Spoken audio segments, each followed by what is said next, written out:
Hey everyone, the UNLV Regents voted 11-1 to approve the joint use agreement between the University of Nevada, Las Vegas and the Oakland Raiders, serving as Stadco, stadium company that manages the planned Oakland Raiders University of Las Vegas Stadium.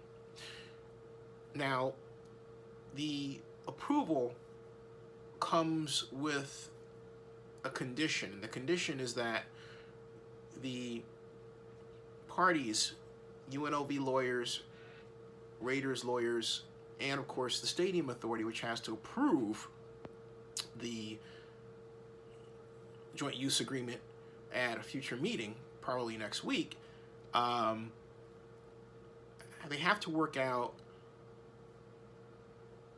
the language in such a way that the language of the joint use agreement in such a way that the problem of the proper out clause or terms of terminating the agreement are set. That's still outstanding.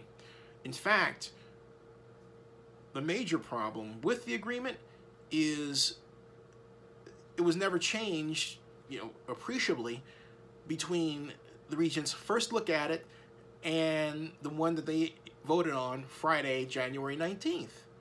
Which leads me to say this. Boy, what suckers. Man, oh man, these guys are absolutely ridiculously stupid. And I'll tell you why I say that just so cavalierly. First of all, UNLV is going to wind up paying about $200,000 a game over 6 games. Well, okay, let's be honest. Let's say it's more like $250,000, the top end, okay?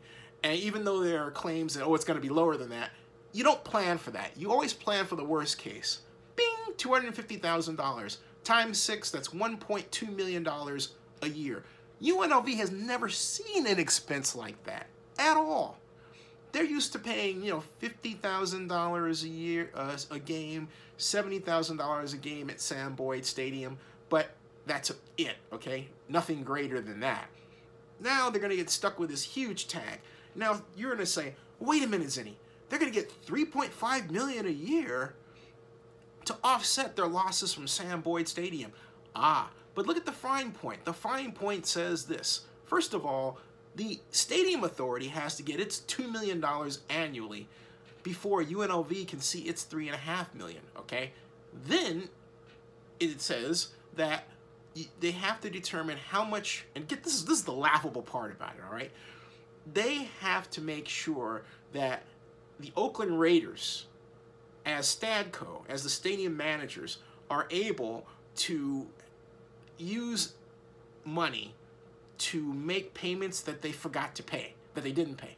Yeah, it's in black and white. I call it the stupid or the lazy or the, oh gee, I forgot to make my payments, rule. That's the way it's written. It says, hey, any payments that they didn't make on operations and maintenance, well, guess what? It has to come out of the obligations that they have to UNLV. It's written right there in black and white. I'm not making this up, folks. And then there's the third one, and it's this, okay? And that's, I'm sorry, it's just hilarious. It really is hilarious. The third one,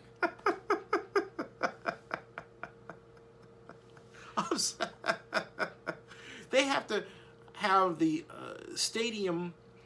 the bond debt reserve replenished first or filled up first, and that's not to exceed $9 million, all right? And then the reason why I'm laughing even harder is because all of this is based on ding, ding, ding, ding, ding, ding, ding, getting money from the same hotel stadium tax rate that is already so small, it's not bringing in enough money to retire the bond debt over a 30-year period, assuming it's $750 million or heck, even $700 million over 30 years at, let's say, 4% interest, okay? I'm not making this up, folks. This is silly. So what they didn't write into the law is, hey, you know what? They're going to have to take that out of the Clark County General Fund, and essentially the taxpayers of Clark County are going to serve in part as a kind of a pass-through to UNLV, maybe, because you're going to have the taxpayers are going to have to make up the difference for what the hotel tax doesn't bring in. And you're saying, oh, that's not true? You say that's not true? You don't know what a general obligation bond is. A general obligation bond says that I, as the bond underwriter, can dip into the Clark County General Fund, which is filled up by the taxpayer, to pay the bond debt for the Raiders state, and the bond debt payments come first before anything else. Now, you would say to me, hey, Zinni, the agreement says that UNLV can get its monies in the future. Yeah, in the future. Tell me this. When does the future stop in the agreement? Get pushed that thing, kick the can down the road to the next generation. Oh, I'll take it down the road next 2 generations. Yeah, let's do that. I'll give it to my great-grandkids. You know, the great-grandkids will get the revenue. Yeah, yeah. Oh, come on, seriously? That's the way it's written, folks. So that's why I say, suckers! Someone so badly wants this thing done that they're just sort of willing to just do the, you know, see no evil, hear no evil, speak no evil kind of deal, like with, you know, the 3 animals up there. I don't want to call them anything else. But that's what it looks like. That's really what it looks like. Wow. Now, you have to compare this with the Rams relocation, which is comparatively going along rather, you know, smoothly. Smooth.